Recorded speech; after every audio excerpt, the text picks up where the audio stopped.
Vous savez, il faut aimer la femme, mais il ne faut jamais courir derrière une femme. On ne court pas derrière une femme. Bonjour à tous, j'espère que vous allez bien. Aujourd'hui est un jour très intéressant. C'est aussi un sujet très sensible, je sais, surtout aux dames, si vous nous suivez aujourd'hui. Mais je sais qu'à la fin, on trouvera un terrain d'entente. Cette vidéo n'a pas pour but d'opposer les hommes aux femmes.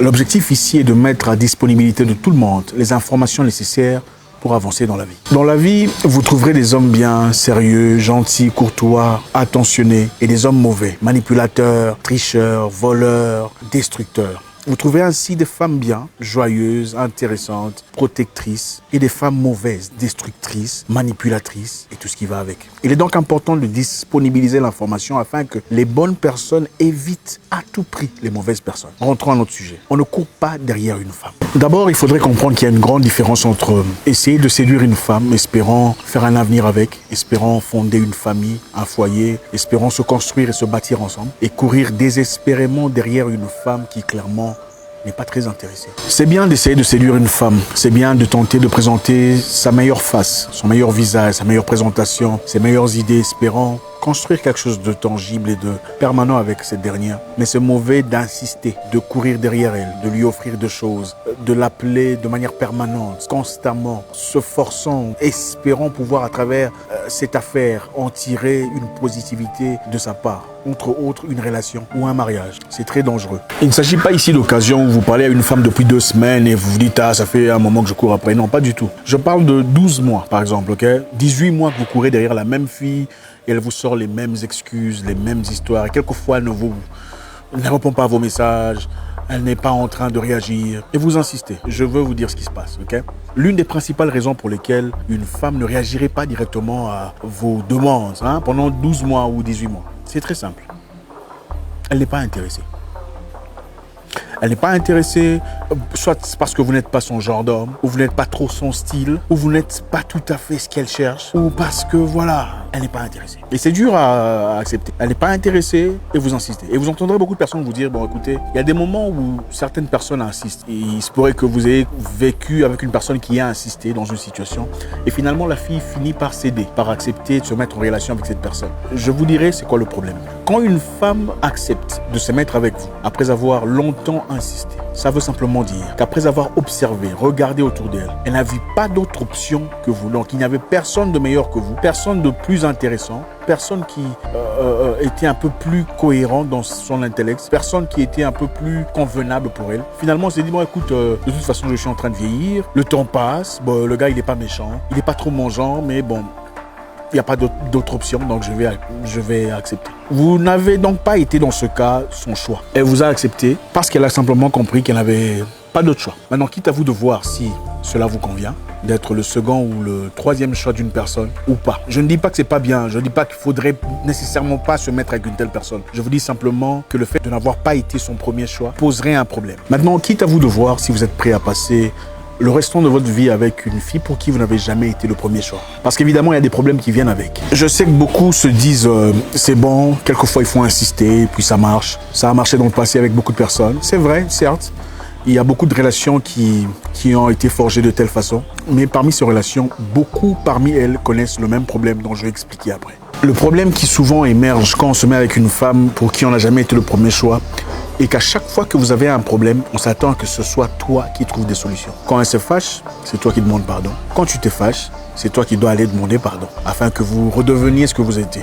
Donc, comme vous l'avez bien compris, vous vous trouvez dans une situation où c'est vous qui fournissez les efforts nécessaires pour aller de l'avant. C'est vous qui faites tout ce qu'il y a à faire pour arranger les choses, pour retrouver la paix, pour trouver des solutions. C'est pas un effort collectif, ok? Un effort d'ensemble entre un homme et une femme dans un but commun. C'est un effort que vous fournissez à chaque fois. Vous portez le fardeau de la relation ou du mariage. Vous portez sur vos épaules cette charge insupportable. Ce n'est pas intéressant. Quand tu te fâches, même quand tu as raison, tu dois aller demander pardon pour retrouver la paix. On ne court pas derrière une femme parce que la femme a rarement de respect pour un homme qui inlassablement court après elle. Il n'y a pas de mystère, il n'y a pas d'engouement, il n'y a pas de secret. C'est pas intéressant.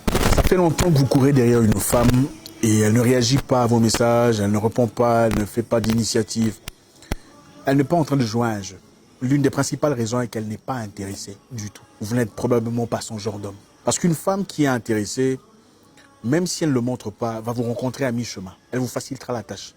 Et même si vous passez un moment sans lui adresser la parole, elle vous enverra même un petit message pour dire « Coucou, j'espère que tu vas bien ». Ou un petit truc vraiment anodine, quelque chose d'absolument puéril pour rallumer la flamme. L'un des dangers auxquels on fait face quand on épouse une femme pour qui on n'a jamais été le premier choix et que quand ça ne marche pas entre vous, quand vous divorcez ou quand ça tombe à part ou quand la relation ne marche pas, c'est souvent le genre de personnes qui vont dire au monde « Ah, vous savez, d'ailleurs, il pue des aisselles. D'ailleurs, sa famille, ils sont pauvres. D'ailleurs, sa mère, elle est comme ça. Son père est... » C'est souvent le genre de personnes qui partent raconter n'importe quoi sur vous. Même des secrets, des petites choses auxquelles vous êtes... C'est le genre de personnes qui vous déçoivent, qui vous trahissent. C'est le genre de personnes qui vous souhaitent le mal après votre relation. C'est le genre de personnes qui veulent vous voir souffrir après eux. C'est le genre de personnes qui ne veulent pas vous voir avancer. Vous savez, quand l'amour a été véritable, même si vous vous séparez avec une personne, elle vous veut du bien. D'accord? Elle veut que vous évoluez loin d'elle, faites votre vie, mais soyez en paix, soyez bien, ok? Ça ne marchera plus entre vous deux, mais vivez votre vie paisiblement. Mais une personne pour qui vous n'avez jamais été le premier choix, elle est certainement venue pour ses intérêts personnels. En tout cas, dans ce cas, c'est parce qu'elle n'a trouvé personne de mieux que vous ou parce que vous avez quand même assez d'argent ou assez des moyens, assez de ouf. Elle sera aigrie, amère, en colère pour avoir justement passé son temps. Son plan n'a pas marché et c'est ce genre de personnes qui sont prêtes à vous détruire complètement en cas d'échec. La deuxième raison pour laquelle une femme peut vous faire marcher est qu'elle est victime de son passé. D'accord? C'est une femme qui a probablement connu des difficultés, qui vit encore avec les blessures de son passé, a probablement été déçue par un homme, abandonnée par le père de son fils ou le père de ses fils et n'a pas pu guérir de ses blessures. Ça veut dire elle vit encore avec les blessures du passé. C'est justement pas toutes les femmes, d'accord? Mais il y a des femmes qui malheureusement vivent jusqu'à aujourd'hui les blessures qu'ils ont enduré à cela 7 ans, 8 ans, 9 ans, mais n'ont pas pu passer à autre chose. Je ne dis évidemment pas toutes les femmes déçues en ce syndrome. Je dis que beaucoup de femmes, parmi les femmes qui ont été déçues dans le passé, vivent encore ou en ce moment-là seraient en train de vivre encore avec les difficultés ou les blessures de leur passé. Et avec ça, elles essayent peut-être d'examiner, d'observer, de voir un peu ce que vous avez à offrir pour s'assurer qu'elles ne fassent pas les mêmes erreurs. Il y a des femmes qui guérissent de leurs blessures et qui s'en sortent et parviennent évidemment à vivre une vie différente, une vie meilleure, rectifier leurs tirs et avancer, progresser dans la vie, faire une famille. Mais il y a une grande partie parmi ces femmes qui ne parviennent pas à passer à autre chose. Ils prennent le temps, ils vous examinent, ils vous passent à la loupe, vous passent au passoire, vous essayez de voir tout ce qu'il y a comme difficulté, comme incohérence. Le problème avec cette catégorie de femmes est qu'à chaque fois que vous poserez un acte ressemblant un tout petit peu à ce qu'elle a vécu dans le passé, elle rentre directement à ce qui s'est passé dans sa vie. Ah voilà, je m'y attendais.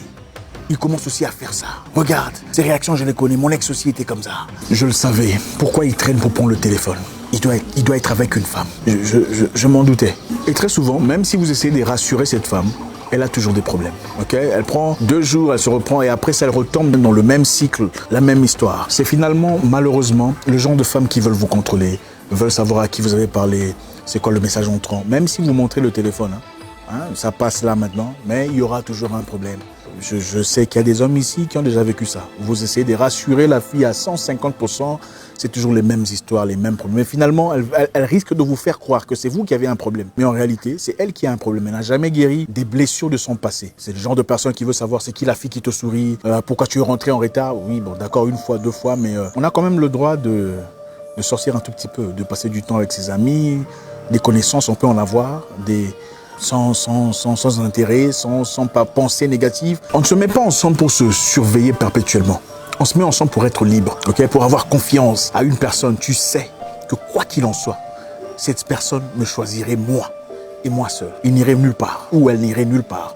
C'est ça l'amour. Donc pour conclure, jeune homme qui me suit, on ne court pas derrière une femme, d'accord? La première raison pour laquelle on serait en train de courir derrière une femme, c'est simplement parce que la femme n'est pas intéressée, ok? Et le danger est que si jamais elle acceptait finalement de se mettre avec vous, vous ne serez pas son premier choix. Vous serez le remplaçant ou, bon voilà, il y avait personne d'autre mieux que vous. Finalement, elle a dit, bon ok, vous n'êtes pas si moche que ça, bon on va vous donner une chance. Ce n'est pas parce qu'elle vous aime vous. C'est un peu comme si vous partez dans un marché acheter des chaussures et on a pris toutes les belles chaussures et il n'y a qu'une seule paire qui est restée et c'est vous, la dernière paire. Il n'y a pas de choix, il faut se chausser.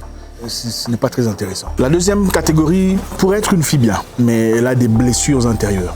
Okay? Parmi elles, certaines guérissent. Et c'est bien si vous tombez sur une qui guérit. Et il y a beaucoup qui ne guérissent pas. Maintenant, à vous de voir si vous voulez prendre ce charge, prendre cette responsabilité de... Sachez une chose, il y a des hommes qui sont nés pour guérir les femmes. Il y a des femmes qui sont nées pour guérir des hommes. Et il y a des hommes qui ne sont pas nés pour guérir qui que ce soit. Maintenant, il faut savoir, est-ce que je suis le genre de personne qui est né pour guérir une femme? Ça, c'est à vous de voir. Ça, c'était deux parmi les raisons pour lesquelles on ne court pas derrière une femme. On peut l'aimer, on peut la chérir, on peut tenter de la séduire, mais on ne court pas désespérément derrière une femme.